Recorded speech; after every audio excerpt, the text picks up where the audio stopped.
Seems I can't get away from electrical nightmares. I had two come in. One of them I partially figured out, and I'm still trying to figure out more.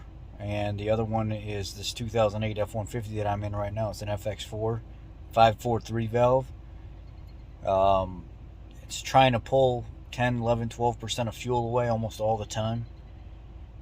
Somebody has really went through this truck and rigged it all kinds of different ways. The fuel tank pressure sensor sitting on top of the tank just has 3 bare wires going right into the male side, and just the female pins just hanging off with no connector around them, spliced into the harness and just laying there. And then instead of the line that actually clips into the evap lines, there is nothing there other than just some hose clamps. They rigged it up all homemade. They had to tie into the cam sensor circuit because they needed a signal to know if the vehicle was running for the remote start, so they soldered into the cam sensor to grab a signal off of it and left the exposed wire in the engine bay. The fuel tank sending unit needs to be replaced because every once in a while it'll just drop out. But when it's dropped out, you can actually run an actuation test on the hard system itself and make the fuel gauge do what you need it to do. It's actually in the pump. So the pump's going to have to end up being replaced. And while I'm there, I'm going to recommend that I replace the crap for the fuel tank pressure sensor that somebody else did. Story is they got it from an independent shop, independent garage locally somewhere, and now when you go to take off in this thing, it's somehow getting so much fuel that it almost sounds like it's bogging down, like it's and just never goes anywhere, like the exhaust is completely plugged. And it's just, you can watch the data, short-term fuel trim for both bank 1 and bank 2, and it's just constantly pulling fuel because it's just flooded with fuel. So I've got to go through and look at ignition. Look at, I told the guy we might want to look and start with some kind of tune-up. It's going to be a bear on this 543 valve. Good luck getting the plugs out.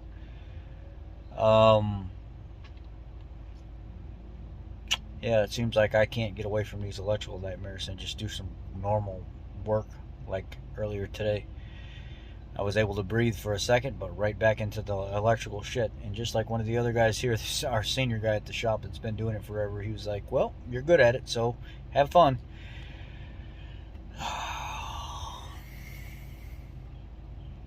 Just, can I have an easy week? 1 week? Just an easy week? Alright, let's go look at this other one. I'll show you what we got going on. And then you can hear what this truck sounds like when you're going to take off. It's gutless. Sounds like the exhaust is completely plugged.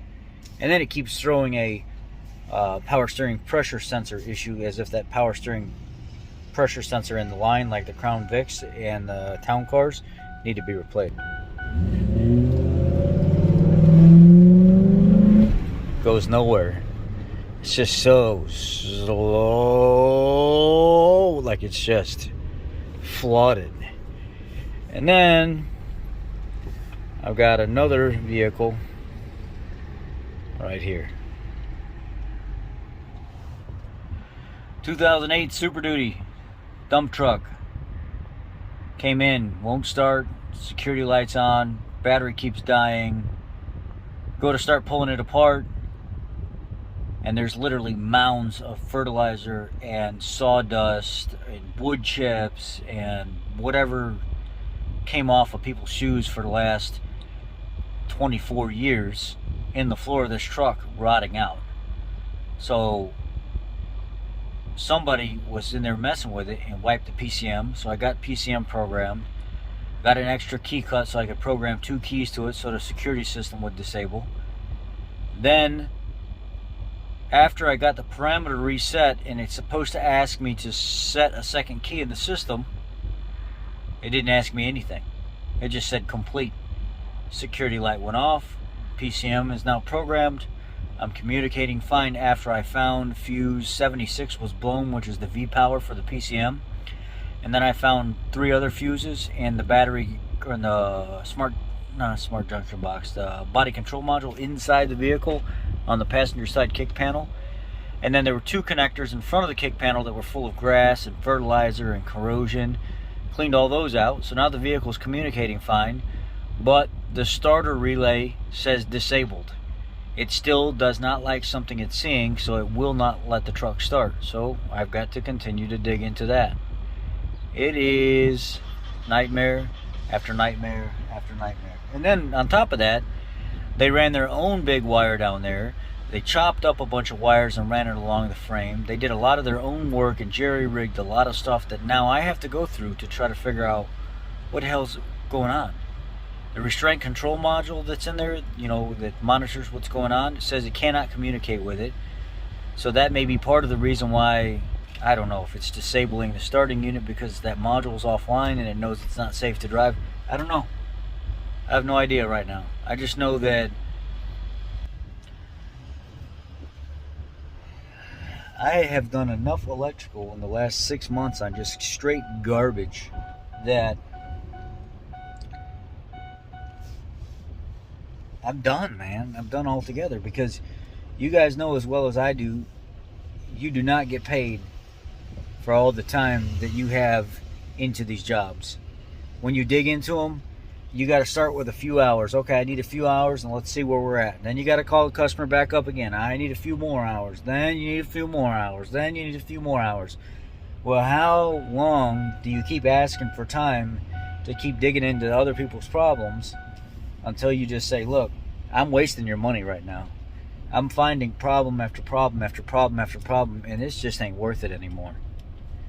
You know, you've got a 2008 5.4 3-valve dump truck that ain't worth $2,000 because it's rotted and falling apart, and you're going to end up paying me $3,000 to find out what's going on with this thing. Do you really want to put that kind of money into it, or do you want to take $5,000 and go buy another gasser that's in decent shape that doesn't have as many miles? I think it's 300 something thousand miles on that truck.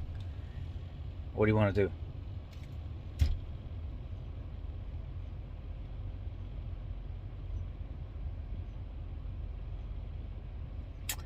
Yeah.